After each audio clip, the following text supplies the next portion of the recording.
তা আমি মসজিদটা করেছি আমরা, তো অতটা কিন্তু হ্যাঁ নামাজ পড়ছি ইনশাল্লাহ, অনেক মুসল্লি আসছে আমাদের ওই এলাকা থেকেও বাইরে থেকেও, কিন্তু যেন অতটা কি বলবো যে দায়িত্বশীল খুব লোক কম পাচ্ছি আর কি। তার মনে হয় আস্তে আস্তে হয়ে যাবে আর কি। তা আমার ইচ্ছা আছে অবশ্যই চক্ষু হাসপাতাল করব আমাদের এই বিল্ডিংটা, যে বিল্ডিংটা আছে, তবে দায়িত্বশীল লোক দরকার, তবে পেয়ে যাওয়ার মনে হয় আর কি। বিশেষ কোন সুবিধা মাথায় রেখে চক্ষু হাসপাতালটি করতে? না, যেটা হলো সুবিধাটা এটাই হলো আমাদের উন্নতি তো অবশ্যই আমাদের দেশ হয়েছে, গ্রাম থেকে শুরু করে শহর থেকে শুরু করে গ্রামেও, তারপরে কিন্তু অনেক কিছুই কিন্তু আপনার প্রয়োজন আছে গ্রামবাসীর জন্য।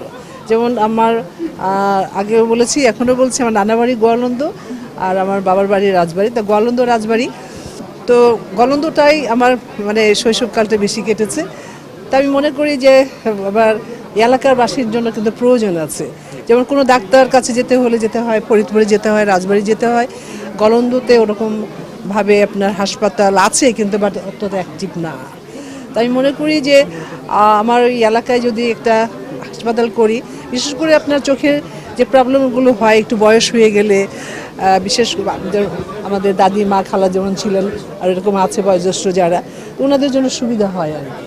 এই জন্য আমি করতে চাই। তা দোয়া রাখবেন আপনারা সবাই যেন আমি করতে পারি আর কি।